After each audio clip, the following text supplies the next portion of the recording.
Greetings and bienvenue, Midnight Crew. Thank you for returning to this broadcast.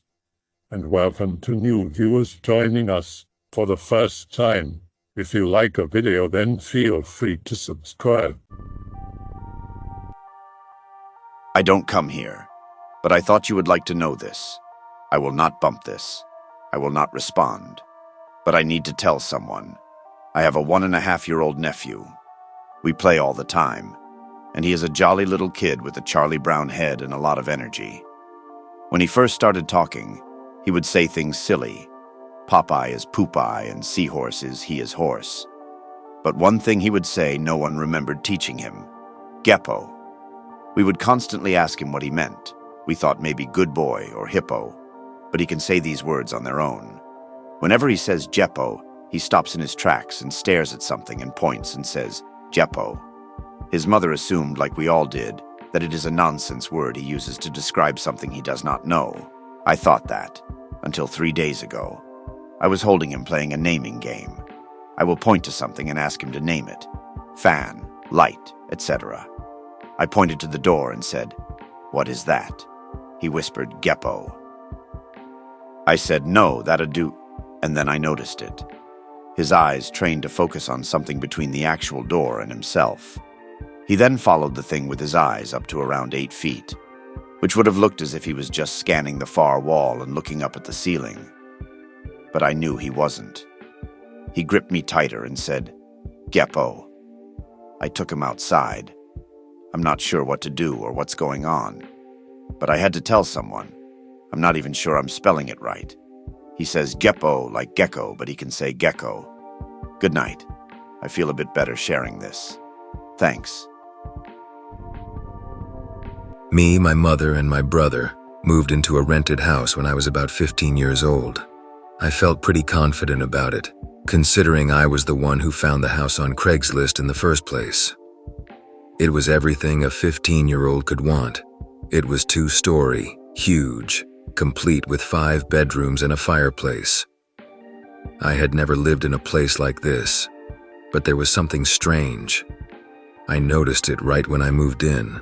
The previous owners of the house had emptied it as expected except for the backyard. The backyard wall was lined with at least 50 crosses. Every inch of the brick wall had a cross hanging from it. Some of them were only 3 inches big, but some were at least 3 feet tall. I did not think much of it at the time, and we ended up taking all of them down. The next couple of months were normal, but I soon noticed that my mother tried to spend as little time at the house as possible. My brother was always at my stepdad's house, so I was usually left alone. That is when I started to hear footsteps. It started slow at first, to the point where I just thought it was the groan of the house, but it became more distinctive. It would move across the bedroom above the living room. At first I was a little creeped out, but I never got a bad feeling from it. It actually felt inviting. Several times I went upstairs just to see if it was there, but it never was. I had grown so lonely that I just wanted some company. I would go weeks without talking to my mother, who was either always at work or at my stepdad's house or sleeping on pain medication. So the footsteps came and went, and I never questioned them because of how good of a feeling I got from them. I wasn't even afraid to move around the house at night, even though it was a huge 2-story house, even though I was the only one there. This is around the time that I started seeing the little girl. I felt her presence more than I saw her, but I knew she was there. She would come when I was in my room, usually in bed. Let me clarify something. I never felt her as a threatening entity. She never gave me a bad feeling. In fact, she was very friendly, albeit shy, for she only visited me while I was half asleep. I distinctly remember one time that she came. I was half asleep when I noticed I could not move. Sleep paralysis. If you have never heard of it, Google it. I started hallucinating a little, or was I?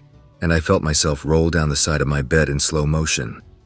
I opened my eyes a little and I was back on my bed again. I then started to roll again. This happened around 20 times before she took my hand. We both floated up into the air, and she led me around the house. I was floating in the air the whole time. I woke up with tears in my eyes. I do not know why. I was almost sad when I heard we were moving soon. I never really considered the entity in the house a friend, but it was something I would miss regardless. But strange things started happening as soon as we decided we were moving. The footsteps became stomps. Every time I looked up my stairway, a dark figure would dart to the side. I got a horrible feeling from this thing. Sometimes it would be such a perfect silhouette of a man that I would run upstairs with a bat to make sure that it was not a burglar. I woke up one night, unable to breathe or move, not like sleep paralysis, but something was holding my legs down, not my arms, and strangling me. I almost passed out before I called my mom, who came home and took me to the hospital. After spending several hours in the hospital, the doctors could not find what was wrong with me. They sent me home and told me to come back if I felt pain again. I was beginning to feel like there was something else besides me and the girl in the house, something much darker and much more dangerous. I say with no doubt in my mind that I have never been more terrified in my life than the last night in that house. Every single time I looked up the stairway, it darted away. I could hear it run around as it escaped my view. I ran upstairs with a knife. I do not know why. Maybe to show it I was not scared, or maybe to show myself that there was nothing there. Then I heard the garage door open, and I was instantly relieved because that meant my mother was home. I yelled for her. No answer. Mom. I went downstairs. She must be in the garage. I ran to the door, but when I opened it, the garage was empty and shut. No chance of a draft blowing it open. The footsteps ran across the top floor. That must be a real person, I thought. Ghosts only do that shit in the movies. I grabbed a bat and started running upstairs before I heard a crash in my garage and the door swung open and slammed the wall. I looked in there again. Nothing there. I could hear whispers upstairs. Lots of whispers and footsteps. I ran out of the house holding my bat. I do not know what the hell I would have done if my parents had not been pulling into the driveway at that very instant. I do not know what was in that house, but looking back on it, I truly feel like it did not want me to leave. I feel like we both found comfort in each other's existence, and when we decided to leave, I believe that it tried to kill me. I did not include the part of the story where I became horribly depressed and tried to off myself, but I believe that whatever entity was there may have had some say in that. I do not know why, but ever since I left that house, whenever I hear a ghost story, I start crying. Not out of fear or sadness, though. I have absolutely no idea. However, I do know that I will miss that girl, and I will not ever forget her. I also believe young children can experience things we can't. My son, who is now almost 3, used to do stuff like this when he was a baby, newborn to 10 months-ish. Sometimes when we walked past his bedroom, he would just stare at the door, for ages, not speaking or reacting to anything, just staring. Then when he was getting a bit older, 1 year old to 20 months, he would be playing at night in our sitting room with his toys, then look out the door towards his bedroom. If both doors are open, you can see right from sitting room into the bedroom, which was in complete darkness, and wave, the same way he would wave to a person. This happened every other night. Now the thing that scared me the most, when he was about 1.5, I heard what I can only describe as 2 thuds over the baby monitor. I got up and ran to the bedroom thinking he had climbed out of his cot and fell or something, but he was fast asleep. The room was empty. Nothing was amiss. Later the same night, about 2:30 a.m., I got up for the toilet, and as I usually do, opened my son's door to have a peek and make sure all is well. It was pitch black. My son was standing in his cot, which is against the wall, staring at the wall right in front of his face, not moving. Almost shit myself. Watched for almost 5 minutes, and he didn't move a muscle. Turned the lights on, picked him up, and he slept in my bed that night. Weird. Now that he is almost 3, nothing like this happens anymore. When I was very young, in grade school or possibly even younger, I distinctly remember staying at my grandmother's house. We would stay there quite often because my father and mother would work frequently. My grandmother lived in a very small, very old ranch-style home with not much room for myself and my sister. Because bedrooms were on shortage, Often one of us would sleep in her huge main bedroom with her to conserve space. This particular night, I was staying with my grandmother.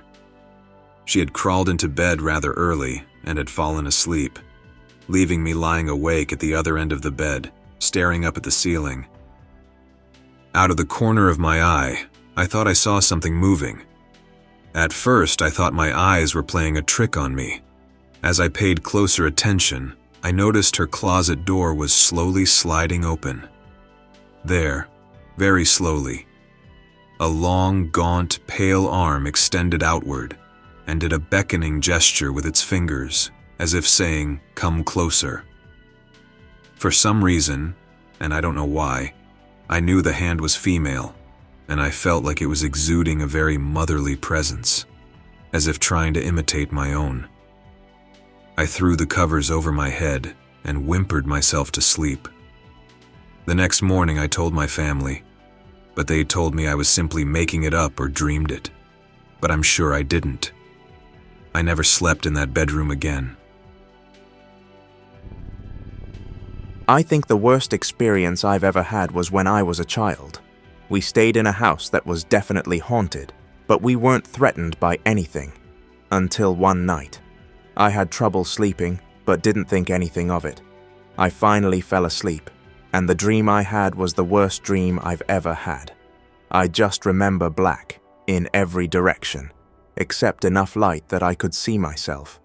It was like I was standing in a desert, with nothing but a candle, and couldn't see farther than 5 feet in every direction, nothing more than blackness.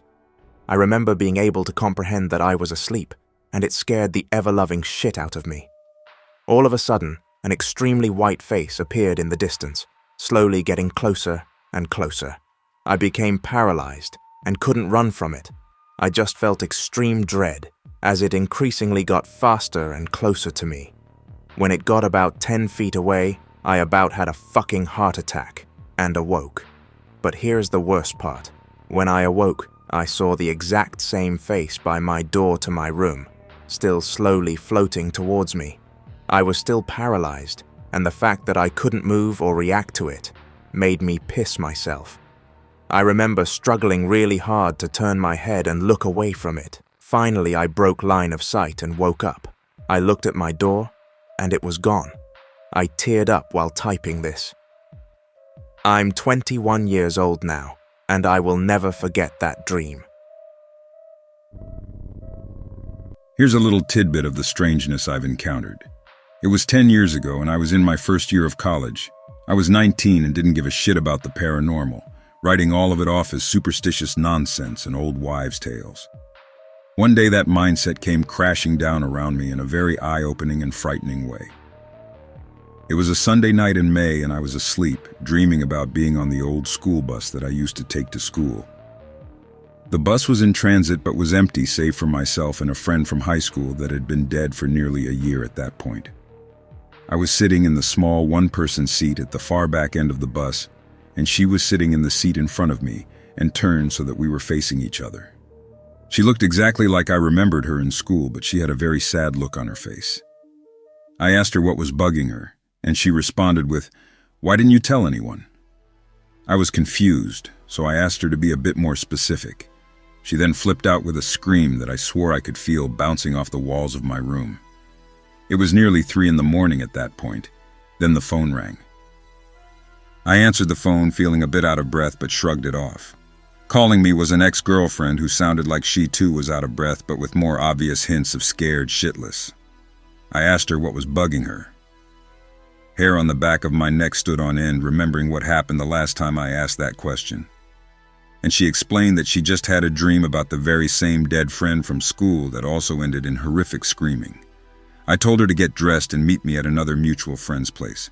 This friend of ours is very much into strange things of this sort, so she was the only person I could think of to talk about this with. I called up our good friend Mary, and after apologizing for waking her up, I explained what had just happened. She went from a gruffy, annoyed voice to straight-up business and told me to come over as soon as I could. The ex and I get there around the same time, Mary waiting for us on her porch. We sit down, have some tea, and take turns explaining to her our dreams and the horrific screaming they both ended in. The whole time she'd nod, and her expression would shift between concentrated interest and a beady-eyed WTF look. When we had finished, she then explained to us that she too, this very night, had also seen the same dead classmate in her dream, which also ended in what she described as a banshee wail. At this point, the three of us were giving each other strange looks. I was about to go into denial mode when my ex suddenly brought up the memorial that had been built in our dead classmate's honor out in a park she had helped restore when she was still alive. She insisted that we needed to go out to the memorial post haste, so we all hopped in my car and went for a drive. We arrive at the park's well-lit, paved, and very well-kept parking lot and discuss why exactly we're here. My ex insisted that something was going on out here, and it involved the memorial, which was simply the biggest tree in the park. I grabbed the only flashlight available in my car, and we head out to the tree. The further into the park we went, the darker it got, and the more nervous Mary seemed to get, coming to a head when she started chanting prayers and shaking. We just entered the clearing where the tree stands when the cold stillness of the night air was pierced by the bone-shaking scream we all had heard less than an hour before in the relative safety of our beds. Mary immediately sits on the ground and starts praying at a barely comprehensive speed while my ex whimpers and squeezes my hand. Me? I dropped the flashlight like a pussy, so I bent down to get it. I grab the light and aim it ahead of us at the tree when we see it. A figure standing at what must have been 7 feet tall, unnaturally thin build, long gangly fingers that looked like they had no end to them, and a face so horribly hollow-looking that looked like a shriveled melon. If I had to put a name to what this thing reminded me of, I'd have to say it was the creepiest scarecrow I had ever had the misfortune to lay eyes on. No sooner had the light illuminated its figure to us, it darted into the woodline with alarming speed, shrieking the very same chilling way it had before. It moved so fast that as it ran shrieking, we could hear it trail off way into the distance to the point it became inaudible, kind of like hearing a car blow its horn as it passes by, Doppler effect or something like that. We sat there on that one patch of ground for what seemed like hours, holding on to each other in fear that if we moved it would rush out of the woods and kill us. Finally, I talked them into standing up with me and heading back to the car. As we're about to head back, Mary pulls us over to the tree and says that she smells something odd. I start sniffing and notice that there's a very heavy smell of cut wood and sap in the air. Shining the light on the tree revealed deep cuts in the wood, some so fresh that the sap was still malleable. The cuts weren't in any distinctive pattern and ran from the base to about halfway up the trunk. The longer we stood around the tree, the more the hair on the backs of our necks started to stand up. Finally, I convinced Mary that sticking around wasn't a good idea, so we started back towards the car when my flashlight went out. It was so cliché that I was actually considering the possibility that I had woken up in the Twilight Zone. So the girls gasp as the light goes out and I start tugging them along. Our eyes adjust to the dark finally, and we make it back to the car without incident. Back at Mary's place, we had locked ourselves in and covered all the windows. We talked each other down to the point that we were now joking about what we had seen and rationalizing everything to scientific explanations. Don't ask me what we boiled that freakishly thin banshee thing down to. It's been a decade, and there has been enough alcohol consumed in the meantime to ensure I'll never remember. We all decide to get some sleep, so we crash in her living room. No unpleasant dreams, no rude awakenings, and certainly no action occurred. In the coming weeks, the three of us had more incidents of shared dreams about our classmate.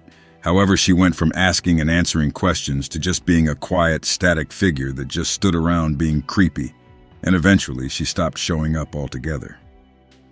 Nearly a month after the night visit to the park, we showed up in the middle of the day, walked out to her memorial, and saw the tree was dead and partially uprooted. The plaque that signified that this was a memorial was in pieces and scattered around the base. To this day, we still believe that whatever it was we saw that night was responsible for tearing up the tree, breaking the plaque, and that somehow the act of vandalizing our classmate's memorial in that fashion was directly responsible for our shared dreams. Then I think back to what I was asked the first time I saw her in that dream. Why didn't you tell anyone? And I wonder if that somehow I missed some sort of opportunity. Every so often, the three of us will call each other up after hearing that soul-chilling shriek off in the distance somewhere. We're still trying to rationalize it. I spent a lot of time on my own as a kid. Dad was a deadbeat, and Mum was working about 3 jobs at a time, so I spent a lot of time at home solo. As a kid, I caught on pretty quick though, that leftovers could be heated up in the microwave.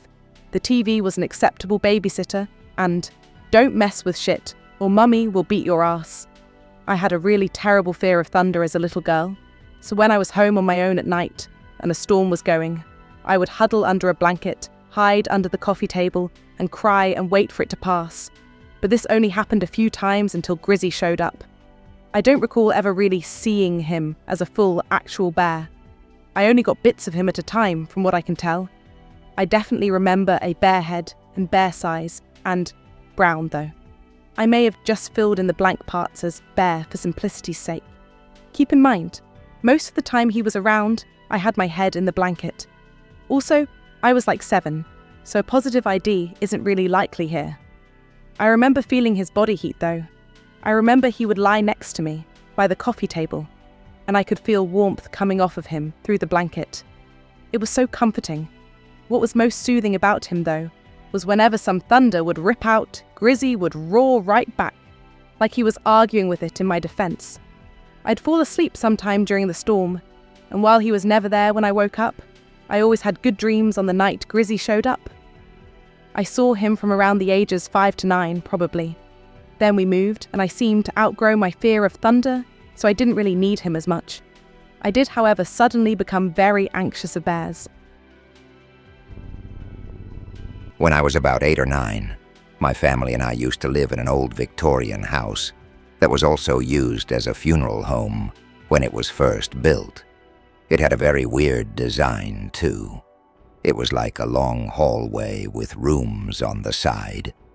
Several months after moving in, I started having really vivid nightmares about a tall man in a white mask. I question if they were nightmares or if I was fully awake. He would stand in the doorway and stare at me. This only happened if I faced the window right next to my bed. Anyways, when the man showed up, I could not move. I could not look away. I could only sit there and look. One time he even walked into my room and punched me in the face. The next morning I woke up with a bruise on my cheek where he punched me. I also woke up to a bed full of peppers. Peppers that you would get when you ordered a pizza. The only problem is that we did not have any of those in the house. Whatever had happened traumatized me so bad that I did not sleep facing the window ever. When I did something or someone in my dream would notify me, and I would wake up and turn over. Even now I am still scared of whatever that was in my bedroom. My girlfriend told me a story.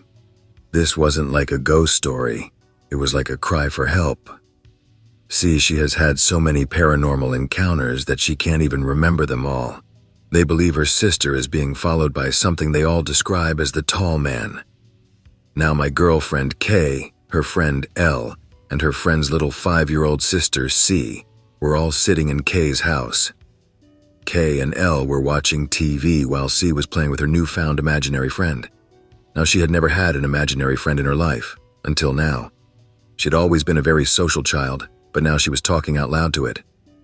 Suddenly, she screamed. She ran over to her sister, L, and buried her face in her lap. Kay and L were both freaking out. They kept asking what was wrong, and what is it? But C would just look up to the kitchen, gasp, and put her head back down. She started saying things like, "It is okay. He is nice. He really is. He is not mean. He is nice. I promise. He is nice. He is not mean, really." What the fuck? This is only half the story. A couple months ago, Kay's sister stopped sleeping in her room. Her closet door started repeatedly slamming, and her bed springs sagged down at the end of her bed like something was climbing on. So she ran to the door and turned on the light, which exploded in glass, and she ran out. I do not know what the hell is going on over there, but it sounds dangerous. Children scare me. Once I was babysitting my nephew who was 2 years old. Whenever he would wander around the house where he was not allowed, I would always say, "Oh my God, look, a monster, get away." And he would quickly run towards me and I would laugh. But once when I was babysitting him, he would not sleep, so I was playing with him to tire him out. While we were playing, he just stopped in his tracks with wide eyes. I asked him why he did that and he went, "Monsa." That is what he would call them because he cannot pronounce shit. I was then like shitting myself because I was like, holy shit, he can see ghosts. But of course I kept my cool and said, "Where?" He pointed to this corner and we just stood there. He then started screaming and crying and I was shitting myself, carrying him to his bedroom. Luckily, his parents, my uncle and auntie, came home after 5 minutes. I do not know if the kid really did see something or it was just his imagination, but it always makes me wonder, what the hell did he see? When I was a kid, I had some really strong sleep paralysis. And while being paralyzed, I have seen some scary shit. I have read somewhere that sleep paralysis may cause hallucinations, but it just seems so real. So there I was, around 9 years old. One day, at around 6 a.m., I woke up, covered with cold sweat and scared shitless of a dream I just had. The blue light that entered through my window covered the floor of my room and gave it a nice morning feel to it. But there was something wrong. I could not fucking move. I could not move, and freaked out even more. Then I looked at the door and I saw 3, short, covered with pearl-white clothing covering their body and the top of their heads. They were sheet-like, similar to a tunic. I could not see them in detail at first, but then I did. 3 gray, black-eyed aliens walked in and came closer and closer to my bed. While I could not fucking move, I just got stuck. I literally started yelling, "No, no," while they came closer and closer. And when they got close enough, my bed heads towards the door, I began trying to kick them, but I just could not move. Then I simply closed my eyes real strong, hoping it is just nothing. Perhaps it is a dream. I opened them and the figures were gone. I could move too. I think it's the fact that little kids don't comprehend lying until they're like over 3. That makes it worse. They're not some teenager making it up for attention, they're just saying it like they see it. I remember when I was a kid, I think about 8, we lived in the creepiest house ever. Downstairs in the basement, we had this huge toy room for us, but I hated that room. It was always chilly and something about it set your teeth on edge. Anyways, so all the time my little sister, just a toddler, she would have been about 2 or 2.5, would bring her toys all the way upstairs to play with them in the kitchen. One day my mom stepped on one of her toys whilst cooking. She was already really flustered with everything that day, so she snapped and yelled at my sister to stop bringing her toys upstairs. I was at the table coloring or some shit. I'll never forget what happened then. My sister instantly burst into tears and started trembling, staring behind her at the stairs. Stairs from the basement led to the kitchen. She pointed at the stairs and started crying out, "I can't, Mommy. There's a man downstairs and he's so scary, Mommy. He has Owwies on his feet and he scares me, Mommy. I can't play downstairs. He won't let me." All of this while screaming and bawling her eyes out. She then stared for a few seconds, wide-eyed down the stairs, then proceeded to scream out, waving her arms out at the stairs. I just kind of sat there, unable to believe what I was seeing either. It set my teeth on edge, hearing my sister scream like that. Pure, raw fear. My mom immediately scooped her up into her arms and slammed the door shut. My sister kept screaming, now pointing at the front of the door, yelling about how he was up the stairs now and coming. That's when I felt it. I didn't see anything there, but goddamn I could feel it. Imagine if someone dumped a bucket of ice on you. That's what I felt. Every fiber of my body screamed at me to run, but I was frozen with fear at whatever the hell it was in the kitchen. My mom flipped out and started screaming at whatever it was, telling it to leave us alone and go back. She wasn't even scared, she was pissed. She started waving her other arm at it, shaking her fists and going red in the face. I never saw her more angry in my life. After a few seconds, the feeling faded away and my sister calmed down. We never had another incident after that, at least that I remember, but yeah, fucked up house. I hope that you enjoyed tonight's broadcast. If you enjoyed tonight's story, then please subscribe to the channel as more Greentext will appear daily. A new broadcast will appear when the clock strikes midnight Central Time.